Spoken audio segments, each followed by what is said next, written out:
Hello and welcome along to our analytics half hour this afternoon. I'm Vernon Riley and I'd like to welcome you and hope that you will get some really good value from what we're going to talk through this afternoon. This afternoon we're going to talk through event tracking in its most general form. Now, event tracking, as far as Google Analytics is concerned, can be used to track any specific activity that a visitor has done and record that. So we'll look at why this kind of event tracking can be valuable in business terms and why the occurrence is worth doing, why you should make some effort to do event tracking. Let me first of all introduce me.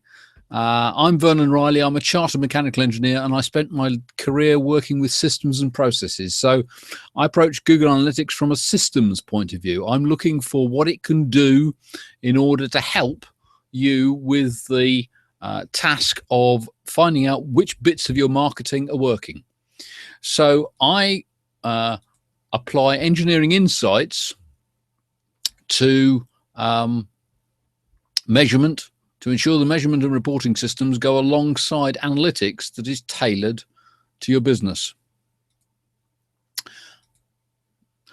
Just a word about the interface. If you're watching this live, there's a sidebar at the side and there's a chat facility, and if you want to ask a question, just post it into there and I'll be able to post messages back.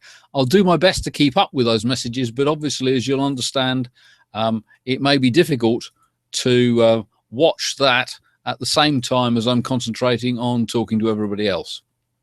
So with that, let's get going. So what sort of business will be really interested in tracking specific activities on a website? Well, to be honest, many people listening will have a short list of the activities they think could be tracked using Google Analytics. They'll think of page visits, people submitting forms, and people going to external websites, the subject of our previous analytics half hour, that sort of thing. What many few will realize is that actually there's a long list of things that you can track with Google Analytics.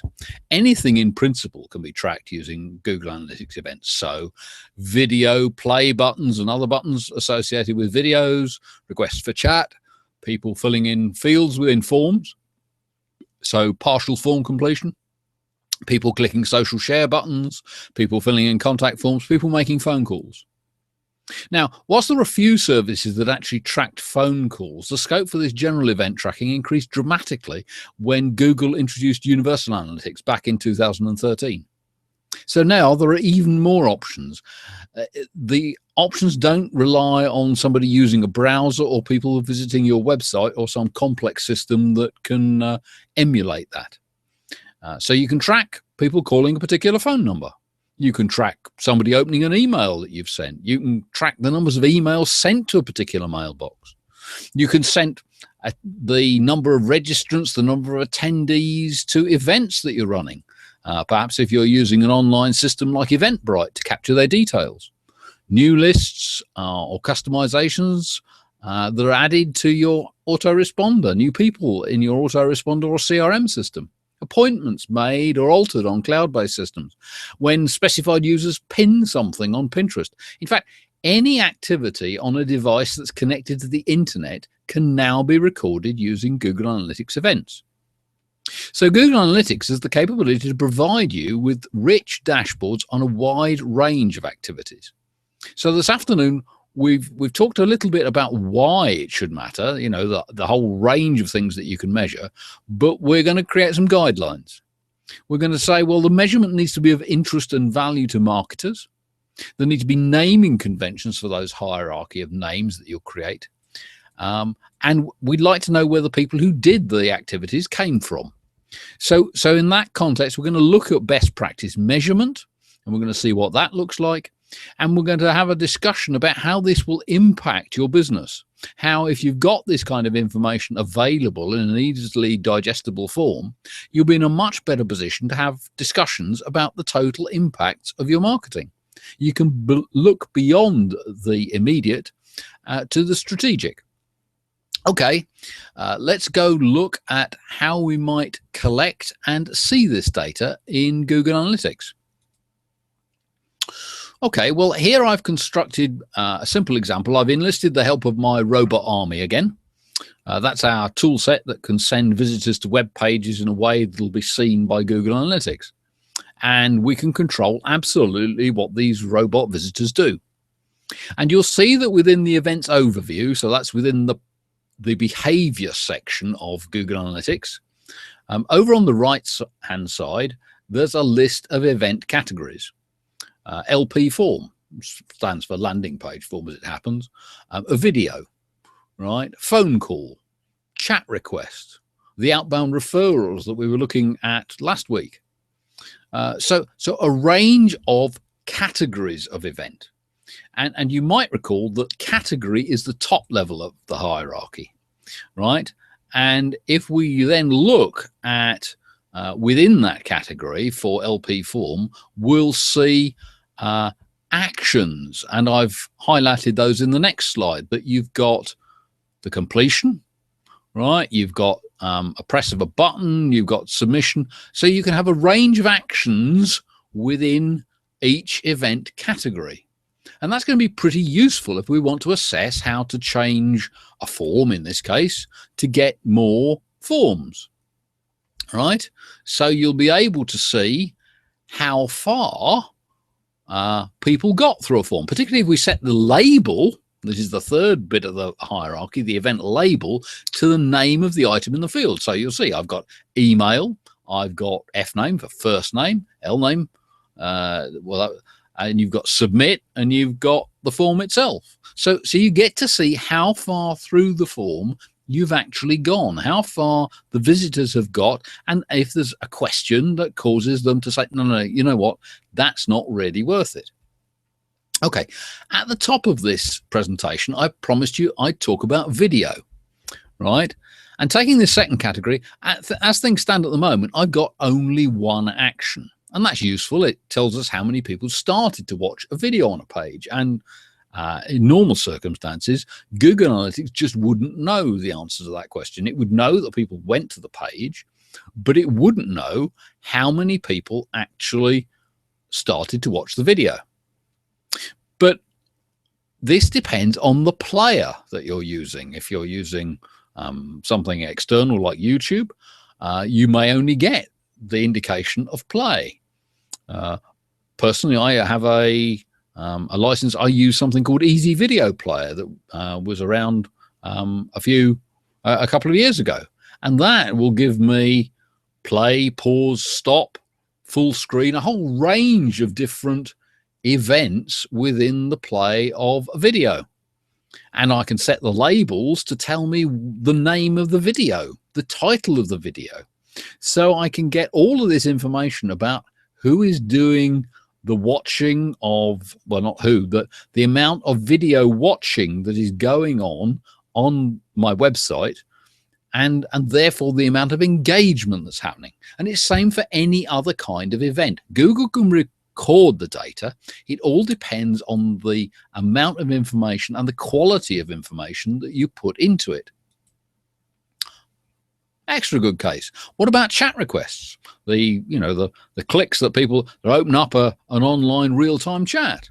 Well, I've arranged to capture the fact that somebody's requested a chat, because there'll be times when people don't actually follow through, and it won't be a case of the chats that we've actually had. It may be that the chats that were requested were a much larger number. So there's a huge range of possibilities. But because this is analytics, you don't just see that somebody triggered a request for a chat or played a video or made a phone call. You also see where they came from. So you get to use the second dimension, this very valuable piece that we use for detective work, the button above the primary, to look at the source and the medium. And you'll see broken down here the range of places that people came from in this simulation, and the tendency, the popularity of making a chat request according to those different sources. So again, useful feedback on the effectiveness of your marketing. Now, as you get into this, you may want to ask how many of the pages, right, were effective in causing events to happen? Which were the pages on the most that had the most events happening? And you can look at it. What are the most popular pages and what happened? So there you get on a particular page, event page. I've got events for video, phone call, and chat requests. So I've got different actions available on the page. So as well as saying which page was most effective in terms of causing engagement, you can say, and which of the activities, if there were multiple activities on a page, was the most popular on that page. So you get feedback on the design of the page. Now, Google Analytics can't give you the heat map style of feedback that you get with some websites, but these give you numbers that you can go and refer to. They're relatively easy to interpret and to capture. So there's a whole range of information that you can get if you go to the effort of tracking things with events through Google Analytics. So we've covered the general sort of events that you can set. And as I've indicated, the only limit is on your imagination, what it is you decide you would like to capture, right? Because you can now capture events off any internet connected device, and more than happy to have a chat with you if you've got some bizarre system or something that you think, oh, I'd like to be able to count the results of that, because we've counted emails and we've counted all sorts of things in practice. So you have to work out what it is you want to capture, right? Because in principle, you can capture anything. You have to have accepted definitions for the categories. You have to organize the events into hierarchies, where you have the category at the outermost level. So you see in the example, I had video as a category, and I perhaps had phone calls, and I might have forms as a category, and the actions, and then make a really human readable, useful label, an event label, in order that you can see what's going on. And if you do that, you've got all this feedback available to you. So the impact on your business is quite substantial. Google Analytics now expands its scope, you see. It is no longer a tool for simply counting website interactions. It counts all sorts of user activities. You can pull information from all sorts of sources into the one reporting tool, right? And that has real value, because each of these online cloud-based services now tends to have its own statistical service, right? And you get yourself into a situation where, well, which one am I going to look at this afternoon, this morning, right? And that's a challenge. You want to be able to pull the information into one place in order that you can easily refer to it. And Google Analytics now provides you with the ability to do that. And you don't necessarily need to think about paid dashboards and stuff like that. So you get to provide access to data that wasn't easily available to the marketer in a place that they normally go. So your scope for what Google Analytics can do, the information that you can view, becomes much larger than it would normally have been. Now, in corporate situations, this can be of considerable value, because there are marketing campaigns where the outcome is felt or seen by departments and individuals that are far removed from the marketing department.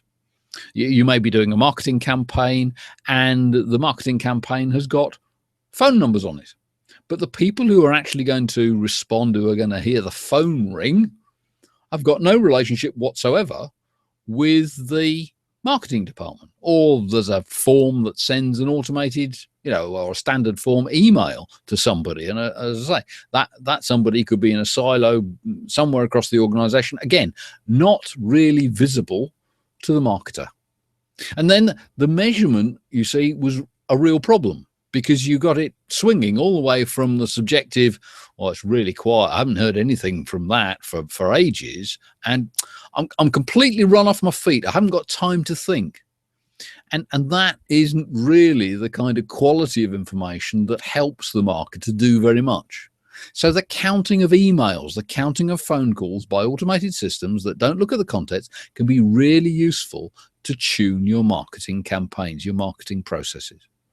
Right, particularly as the emails themselves have perhaps been sent by websites or other automated systems, so they can be segregated out from those emails that are going to that general inbox that have been sent by human beings. So we get a crossover. We cross over into activities that aren't easily tracked. And it's quite easy to arrange to query some electronic system, like a database, and send the counts into Google Analytics. You don't have to develop the full interface to look at everything that's within the system. And this provides a wraparound facility for some intermediate technologies. There may be mobile apps and other things like that that send data into a database or something, and the mobile device itself isn't fully tracked, perhaps for historical reasons, but you can capture data at intermediate points that will give a trend or give an indication to the marketing department as to what is working, right?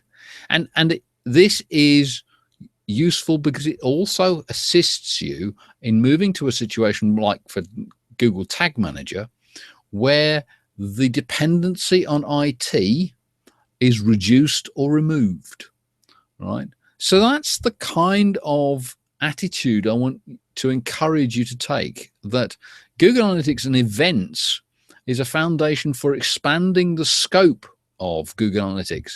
The businesses that are determined that they can improve, that want to improve, take it upon themselves to think, now, what should I be measuring?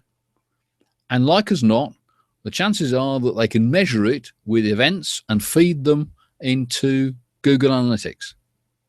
So, as ever, if there were things that didn't make sense, I'd like you to let me know and tell me what you would have preferred us to talk about, so that we can improve these in the future. And if you want to talk further, my contact details are on the next page. I'm Vernon Riley, and I have a LinkedIn profile, and you'll see the address there on the screen, and there's my email address, and you can go to the website, and the website has got contact forms and all of the details there. So I hope that's been useful. That's the analytics half hour for this occasion. So this is Vernon Riley saying thank you for listening. I hope that's been useful, and I'll talk to you soon. Bye for now.